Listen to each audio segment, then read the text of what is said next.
here is the latest information about a dust storm warning.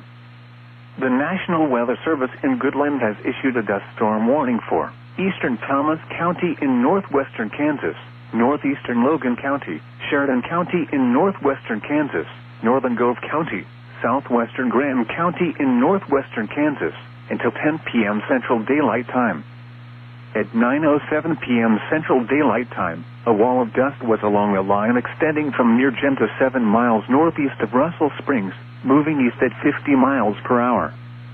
Expected hazards include less than a quarter-mile visibility with damaging wind in excess of 60 miles per hour. Source: multiple reports of less than quarter-mile visibility along Interstate 70. The following impacts are expected: dangerous, life-threatening travel. This includes Interstate 70 in Kansas between mile marker 62 and 112. Locations impacted include Oakley, Hoxie, Quinter, Greenfield, Grinnell, Gove, and Rexford. Dust storms lead to dangerous driving conditions with visibility reduced to near zero. If driving, avoid dust storms if possible.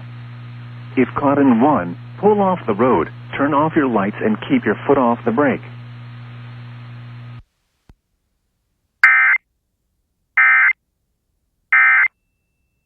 Down looking.